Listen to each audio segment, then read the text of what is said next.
नमस्कार, आप देख रहे हैं अपना उत्तराखंड और मैं हूं आपके साथ तिशा गुप्ता। बुलेटिन की शुरुआत करेंगे बड़ी खबर के साथ। भारत रत्न लाल बहादुर शास्त्री जी की पुण्यतिथि और मुख्यमंत्री पुष्कर सिंह धामी ने इसी उपलक्ष्य में जय जवान जय किसान के प्रणेता को नमन किया है। सादगी और दृढ़ संकल्प का प्रतीक नेतृत्व मुख्यमंत्री पुष्कर सिंह धामी ने श्रद्धांजलि अर्पित करते हुए कहा और राष्ट्र सेवा में समर्पित शास्त्री जी का स्मरण किया। देशभक्ति से भरा जीवन पीढ़ियों के लिए प्रेरणा का स्रोत शास्त्री जी बने हैं और उनके आदर्श आज भी प्रासंगिक हैं। मुख्यमंत्री पुष्कर सिंह धामी ने, आपको बता दें, भारत रत्न लाल बहादुर शास्त्री जी की पुण्यतिथि पर उन्हें श्रद्धांजलि अर्पित की, उनको स्मरण किया और उनको प्रेरणा का स्रोत बताया है। सादगी और दृढ़ संकल्प का प्रतीक नेतृत्व उनको बताया और साथ ही कहा कि राष्ट्र सेवा में उनका काफी समर्पण रहा, देशभक्ति से भरा हुआ उनका जीवन रहा और पीढ़ियों के लिए वो प्रेरणा का स्रोत बनते हुए आए हैं और बने रहेंगे। भारत रत्न लाल बहादुर शास्त्री जी की पुण्यतिथि है और उसी उपलक्ष्य में मुख्यमंत्री पुष्कर सिंह धामी ने उन्हें श्रद्धांजलि अर्पित की और उनको नमन किया। सादगी और दृढ़ संकल्प का प्रतीक नेतृत्व है लाल बहादुर शास्त्री, ऐसा मुख्यमंत्री पुष्कर सिंह धामी ने इस दौरान कहा। साथ ही आपको बता दें, उन्होंने कहा कि देशभक्ति से उनका जीवन भरा रहा और पीढ़ियों के लिए वो प्रेरणा का स्रोत साबित हुए हैं। शास्त्री जी के आदर्श आज भी जिंदा हैं और इस दौरान मुख्यमंत्री पुष्कर सिंह धामी ने लाल बहादुर शास्त्री जी को श्रद्धांजलि अर्पित करते हुए उनका स्मरण आज उनकी पुण्यतिथि के उपलक्ष्य में किया है। जय जवान जय किसान का नारा भी मुख्यमंत्री पुष्कर सिंह धामी ने लगाया और इस नारे के साथ आज श्रद्धांजलि अर्पित की है लाल बहादुर शास्त्री जी को। और चलिए अब खबरों में आगे बढ़ेंगे। आपको बता दें, उत्तराखंड में अंकिता भंडारी हत्याकांड के विरोध में कई संगठनों ने आज बंद का आह्वान किया है। देहरादून, हरिद्वार, हल्द्वानी, रुद्रपुर, रुड़की, काशीपुर और ऋषिकेश में पुलिस बल तैनात किया गया है।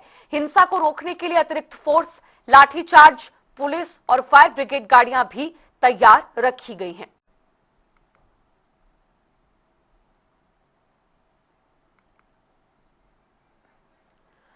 तो आपको बता दें कि अंकिता भंडारी हत्याकांड का मामला पूरे प्रदेश में तूल पकड़ रहा है एक बार फिर से और जो आम जन है और कई संगठन अंकिता भंडारी हत्याकांड को लेकर सड़कों पर उतर आए हैं रोष प्रदर्शन करने के लिए और नाराजगी और रोष प्रकट करने के लिए। आज प्रमुख शहरों में इसी के चलते पुलिस बल की तैनाती की गई है। उत्तराखंड आज बंद का आह्वान किया गया है और साथ ही आपको बता दें कि इस दौरान कोई कोताही ना हो और साथ ही कोई अनहोनी घटना घटित ना हो, इसको लेकर तैयारियां जो हैं वो प्रमुखता से यहां पर सुदृढ़ की गई हैं। जो प्रदेश के प्रमुख शहर हैं, मुख्य शहर हैं, वहां पर पुलिस बल की तैनाती बढ़ा दी गई है। चप्पे चप्पे पर पुलिस बल को तैनात किया गया है। पुलिस बल के साथ साथ आपको बता दें कि फायर ब्रिगेड की टीम्स को भी कई प्रमुख शहरों में तैनात किया गया है ताकि किसी तरह की दुर्घटना इस प्रदर्शन के दौरान ना हो। ये खुला है कि उनकी जितनी मांगे थी सारी सरकार ने पूरी कर दी गई है। सीबीआई जांच हो रही है, अंकिता भंडारी के नाम से हॉस्पिटल का नाम रखा गया है और जो भी उनकी मांगे थी कांग्रेस की या अन्य पार्टियों की, सबकी मांगे सरकार ने पूरी की है। तो इसके उसमें व्यापार मंडल ने कहा कि बाजार बंद नहीं होगा, उचित नहीं है, है नहीं। तो बाजार बंद करके कुछ मिलता हो तो मतलब बंद किया जाए बाजार, तो इसलिए बाजार को खैर व्यापार मंडल वगैरह सबने ही बोल दिया था कि बाजार बंद करना कोई उचित नहीं है। और इसी खबर पर और भी जानकारी के साथ देहरादून से संवाददाता अरुण सैनी हमारे साथ लाइव जुड़ गए हैं। अरुण, आज उत्तराखंड में अंकिता भंडारी हत्याकांड को लेकर उस रोष के चलते उत्तराखंड बंद का आह्वान किया गया है। तस्वीरें क्या कुछ बयान कर रही हैं? क्या वाकई में उत्तराखंड बंद हुआ है? बाजार और व्यापारियों का इस पर क्या कहना है? बाजारों में क्या जितनी भी चीजें दिखाई दे रही है वो वाकई में क्या बंद है? जी दिशा, मुझे अंकिता भंडारी हत्याकांड मामले को लेकर जिस तरीके से बीते 20 से 22 दिनों से लगातार जो प्रदेश में आंदोलन चल रहे हैं और जिस तरीके से तमाम जो गतिविधियां चल रही हैं उसमें कई संगठनों ने पहले भी मुख्यमंत्री आवास का घेराव किया था और उसके बाद वहीं पर उन्होंने 11 जनवरी यानी कि आज उत्तराखंड बंद का आह्वान किया था। उससे पहले ही मुख्यमंत्री पुष्कर सिंह धामी ने सीबीआई जांच की संस्तुति इस मामले में कर दी है और अब केंद्रीय नेतृत्व का निर्भर है कि सुप्रीम कोर्ट के सिटिंग जज की निगरानी में कितनी की जांच होती है या फिर कैसे होती है। तो ऐसे में जो सामाजिक संगठन है, विपक्षी दल है या फिर जो अन्य दल है उत्तराखंड में, उन सभी का सर्वदलीय जो है उनका कहना है जो मांग की गई थी वो सुप्रीम कोर्ट के जज की देखरेख में की गई थी, और जब तक उसको लेकर स्थिति स्पष्ट नहीं होती कि सीबीआई की जांच किसकी देखरेख में हो रही है, किसकी निगरानी में हो रही है, तब तक आंदोलन चलता रहेगा। और कल भी उन्होंने आह्वान किया था और आज उत्तराखंड बंद करने का आह्वान पब्लिक को किया गया, कई सामाजिक संगठनों के द्वारा, विपक्षी दलों के द्वारा, सामाजिक जो कार्यकर्ता उनके द्वारा। तो इसको लेकर आज की अगर बात की जाए तो इस वक्त देहरादून की अगर बात करें तो देहरादून की जो दर्पण कहा जाता है, पल्टन मार्केट, वहां पर इसका असर जो है वो देखने को नहीं मिला है। हालांकि इसका दुकानें जो है वो बंद है। और इसी के साथ ही अगर प्रदेश में देहरादून में भी देखे तो बहुत ज्यादा असर जो है, या फिर ये कहें कि ना के बराबर असर जो है वो जो बंद का आह्वान किया गया था उसका देखने को मिल रहा है। हालांकि पुलिस फोर्स देहरादून में से जो चौक चौराहे हैं वहां पर तैनात है, कोई किसी प्रकार की दिक्कत ना हो, कोई इस तरीके की जो है गतिविधि ना हो जिससे कि प्रदेश में अराजकता का माहौल हो या फिर किस तरीके की जो है दिक्कतें हो, इसको लेकर पुलिस बल भी तैनात है। हालांकि कई जनपदों में इसका असर देखने को मिल रहा है। पर्वतीय क्षेत्रों की बात की जाए तो थोड़ी जनपद की अगर बात की जाए तो थोड़ी जनपद में जो तस्वीरें सामने आ रही है वहां पर इसका असर देखने को मिल रहा है। लेकिन देहरादून हो या फिर हरिद्वार जनपद की बात हो या फिर कई और भी जो जनपद है उनकी बात हो, इसका असर जो है वो ना के बराबर दिखाई दे रहा है। और अभी इसको लेकर के आगे अब क्या कुछ सामाजिक संगठन है जो सर्वदलीय जो आह्वान किया उसका आगे उनकी क्या रूपरेखा रहती है, किस तरीके का आंदोलन होता है। जो मांग उनकी है कि सीबीआई जांच हो, सीबीआई जांच की संस्कृति मुख्यमंत्री पुष्कर सिंह धामी ने कर दी है। अभी उनकी है कि सीबीआई जांच इसकी देखरेख में हो रही है, जो सुप्रीम कोर्ट के सिटिंग जज की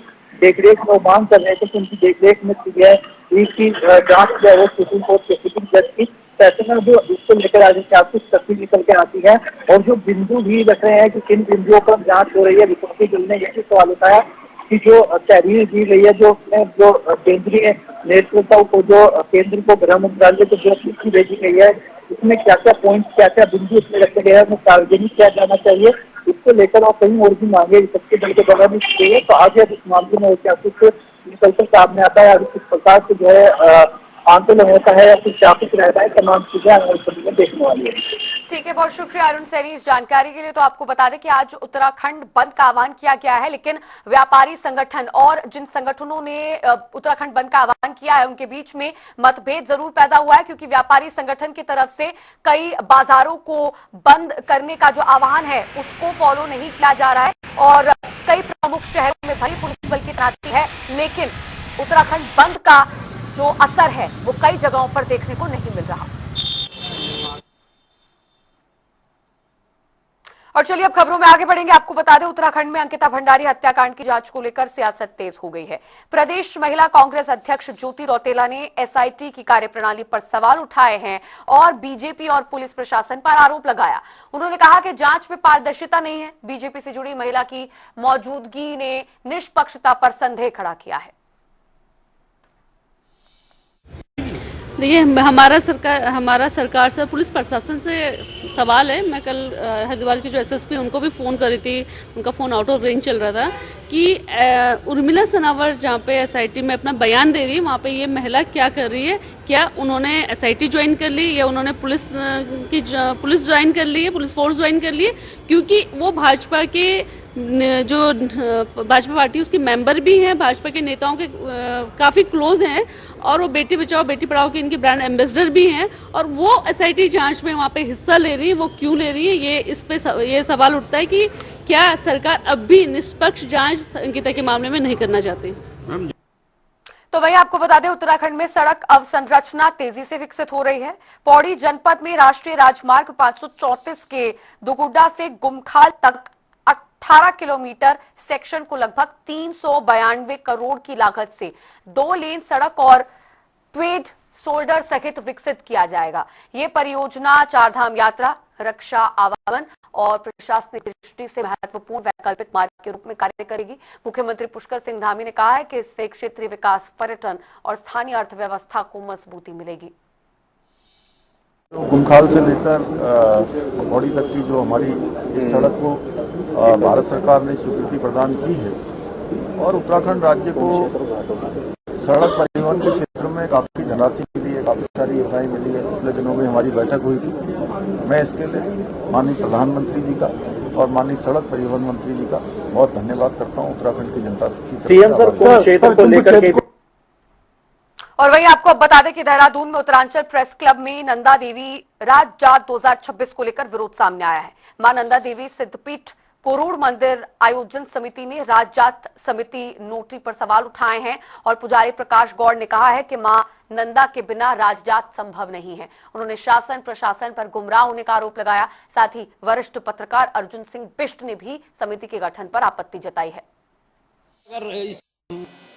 अभी सरकार द्वारा ये नंदा देवी राजजात घोषित हो गई है, 26 में प्रस्तावित है, लेकिन हमें दुख इस बात का, हम वर्ष 2000 से लगातार विरोध कर रहे हैं कि भाई मां नंदा देवी के बिना राजजात कैसे हो सकती है। राजा अपनी पूजा देने नंद केसरी में आता है, ये सबको पता है, लेकिन शासन प्रशासन और नोटी के जो नोटियाल जी हैं उनकी अपनी एक समिति बनी हुई है बड़ी चालाकी से, और उस समिति का नाम लिखा है उन्होंने राजजात संचालन समिति, और हर जगह ऑफिस में यही कह रहे हैं कि हम संचालन कर रहे, हम संचालन कर रहे। और उन्होंने इस संचालन में हमारी सिद्धपीठ कुरूड़ जिसकी जात होनी है उसको हाशिए पर रख दिया है। आप देख लीजिए हर जगह लास्ट में कुरूड़ का नाम रखा हुआ है। हम ये कह रहे हैं कि भैया बिना देवी का राजजात नहीं हो सकती है, हम कब से कह रहे हैं। और वो नोटियाल जी की जो समिति है वो सरकार को बरगलाने में सफल हुए हैं। और आप हमारे पौड़ी कमिश्नर का लेटर देखिए, उन्होंने भी साफ शब्दों में लिखा है कि ये राजजात पौड़ी से होती है, अगर नोटिस से होती है। तो हम ये कह रहे हैं अगर नोटिस हो रहा है तो नोटियाल जी अपनी राजजात करें, हम अपनी देवी की यात्रा करेंगे जिसमें 372 गांव हैं, और देखते हैं कि किसके साथ पब्लिक खड़ी होती है। और अब इस बीच आ रही एक बड़ी जानकारी का रुख कर लेते हैं। बड़ी खबर, उत्तराखंड में गुलदारों के बढ़ते हमलों से चिंता बढ़ गई है। मानव वन्य जीव संघर्ष के बीच गुलदारों की नई गणना होगी। वन विभाग IWI के सहयोग से सर्वे करवाएगा।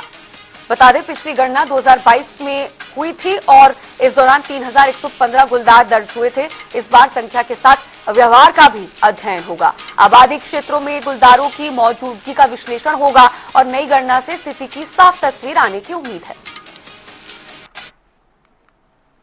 न्याय पंचायत पीपली में मुख्यमंत्री पुष्कर सिंह धामी के जन जन की सरकार जन जन के द्वार अभियान के तहत आयोजित जन सेवा शिविर में विधायक सुरेश चौहान, ब्लॉक प्रमुख राजदीप परमार और जिलाधिकारी प्रशांत आर्य ने ग्रामीणों की समस्याएं सुनी और मौके पर समाधान किए।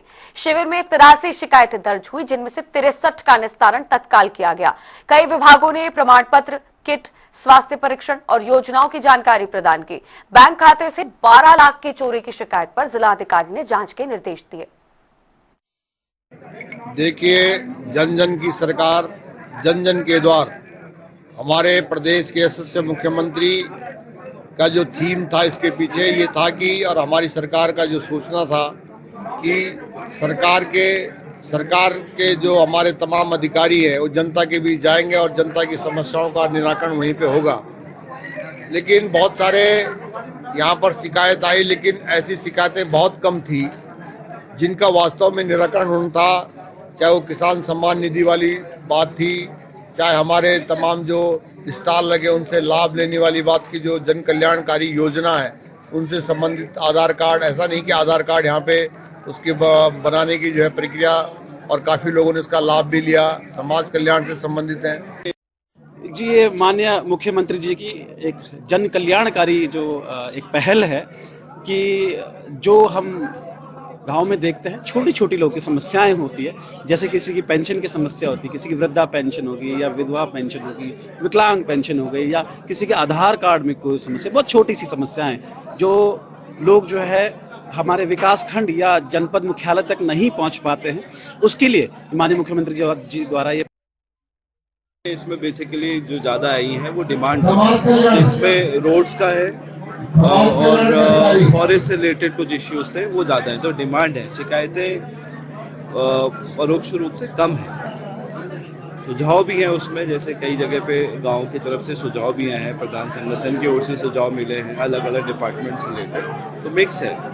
और आज संख्या बल भी काफ़ी है, महिलाओं की संख्या भी अधिक है, उनकी जो शिकायतें हैं, जैसे छोटा शिकायतें आई हैं जल जीवन मिशन को लेके हमने देखा है, क्योंकि अभी पूरा पेमेंट नहीं होने की वजह से कई योजनाएं पूर्ण नहीं हो पाई हैं, तो वही कारण से अभी शिकायतें आ रही हैं। लेकिन साथ ही साथ हम लोग बता भी रहे हैं हर एक जगह पे इस जन जन सरकार के कार्यक्रम के माध्यम से कि जल जीवन मिशन में जो अभी सेकेंड इंस्टॉलमेंट है जो आना है फेज 2 का, उसके आने के बाद ये सारी जो दिक्कतें हैं जो अभी काम नहीं हो पाया वो अगले 2 या 3 महीनों में पूर्ण होके आपका अच्छे से जल जीवन मिशन का जो उद्देश्य था वो हर घर घर में जल, हर गांव हर घर में जल उपलब्ध हो जाएगा।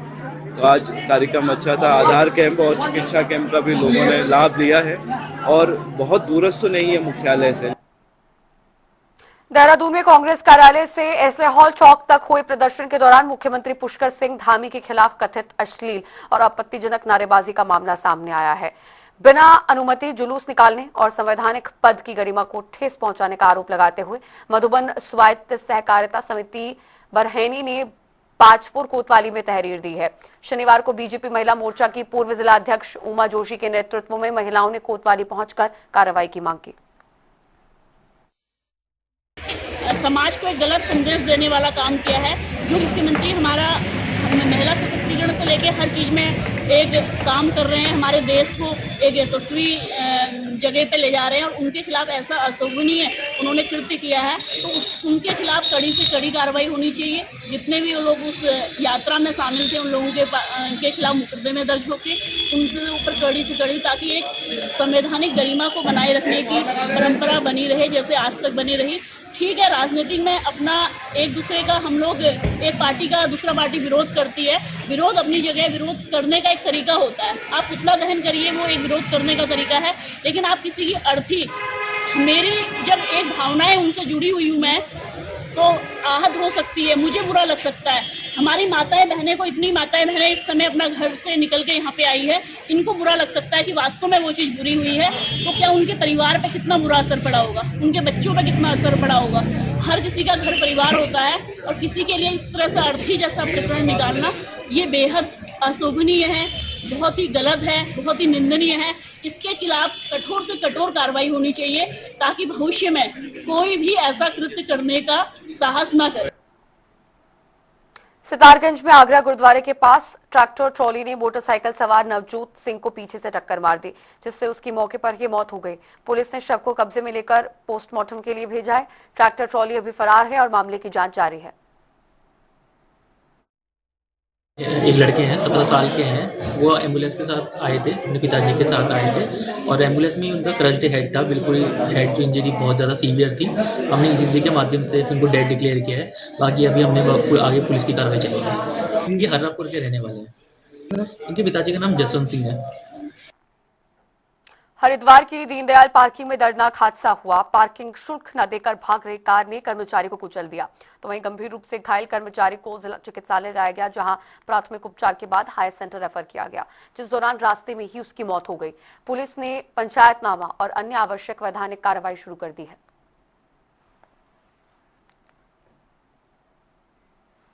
हरिद्वार में एसएसपी के निर्देश पर चाइनीज मांझे के खिलाफ अभियान जारी है। ज्वालापुर पुलिस ने दुकानों में सघन चेकिंग कर प्रतिबंधित मांझे की बिक्री पर कार्रवाई की है। साथ ही दुकानदारों को नोटिस जारी कर चेतावनी दी गई है। पकड़े जाने पर गंभीर धाराओं में मुकदमे होंगे। तो वहीं पुलिस ने जनता से चाइनीज मांझे की बिक्री की जानकारी मिलने पर तुरंत सूचित करने की अपील भी की है।